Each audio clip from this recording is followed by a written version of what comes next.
అందరికీ నమస్కారం. Welcome to our channel. ఈరోజు టాపిక్ ఏంటంటే ఆంధ్రప్రదేశ్ రాష్ట్ర ప్రజల మనసులోని మాట. ఈ యొక్క రాష్ట్రం ఎప్పుడు డెవలప్ అవుతుందో అనేసి ఆలోచనతో ఉన్నారు.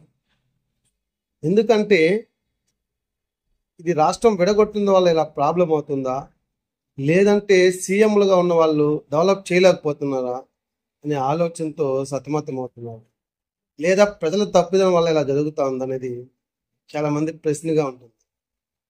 ఎందుకంటే 2014 ముందు మనము తెలుగు రాష్ట్రాలు రెండు కలిసి ఉన్నప్పుడు వచ్చే ట్యాక్స్ మొత్తము హైదరాబాద్ డెవలప్ చేయడానికే పెట్టాము. చాలా అంటే చాలా గొప్పగా డెవలప్ అయింది.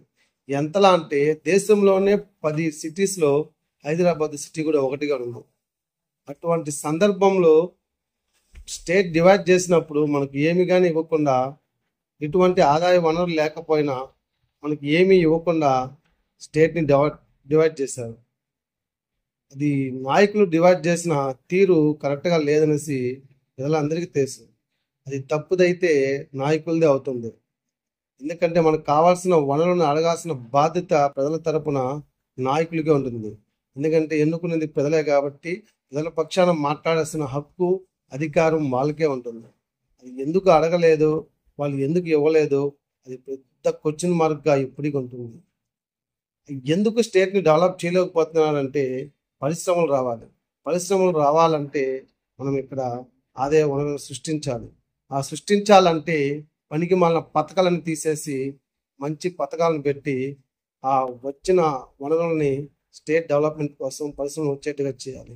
అలా ఈ 10 సంవత్సరాలు ఎవరన్నా చేశారంటే చేయలేదనేసే ప్రజలందరూ చెబుతున్నారు.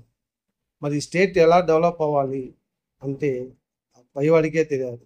ఎప్పటికి డెవలప్ అవుతుందో కూడా ఎవరికి అర్థం కావట్లేదు.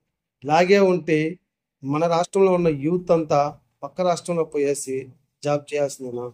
మన స్టేట్లో జాబ్ చేసే అర్హత వాళ్ళు పొందరంటారా అనేది అందరికీ క్వశ్చన్ మార్క్గా ఉంది. ప్రతి ఒక్క యూత్ అదే చేస్తారు. దీనివల్ల యువత కూడా చెడిపోయే మార్గం ఉందనేసి అధికారులు తెలుసుకోవాలి. ఇది నా యొక్క ప్రశ్న కాదు, రాష్ట్రంలోని ప్రజలందరి తరపున ప్రశ్న అన్నమాట.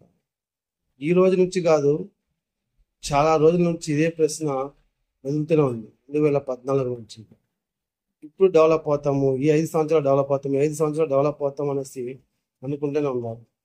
ఇక్కడ చిన్న విషయం అంటే ప్రజల్లో కూడా తప్పుదనేసి నా యొక్క ఆలోచన. ఎందుకంటే ఏ నాయకుడికైనా సరే పరిపాలన ఒక 10 సంవత్సరాలు ఇచ్చుంటే స్టేట్ వనరులంతా సర్దుబాటు చేసుకుని నడిపించడానికి అవకాశం ఉంది. అలా లేకుండా స్టేట్ని 5 సంవత్సరాలకు ఒకసారి మార్చడం వల్ల కూడా ప్రాబ్లం అనేది ఉందనేసి నాకు వ్యక్తిగత అభిప్రాయంగా అనుకుంటున్నాను. చూద్దాం స్టేట్ని ఎవరు డెవలప్ చేస్తారో ఏమో, ఆ పైవాడికి తెలియాలా. కానీ స్టేట్ని విడగొట్టిన విధానం అయితే కరెక్ట్ కాదని నా యొక్క ఒపీనియన్. మీరేమంటారో కామెంట్లో తెలియపరచండి.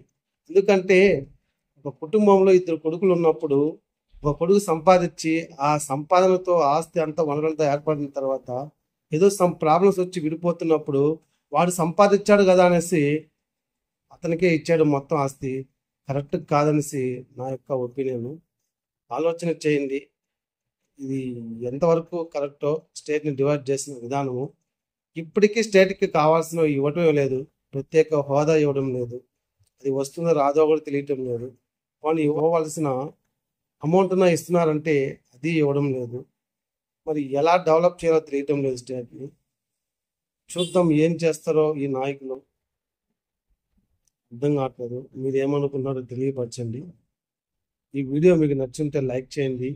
అలాగే మీరు ఏమనుకున్నారనే విషయాన్ని కామెంట్ చేయండి. సబ్స్క్రైబ్ చేయకపోతే ఇంకా ఈ ఛానల్ని సబ్స్క్రైబ్ చేసుకోండి. జై హింద్. జై హింద్.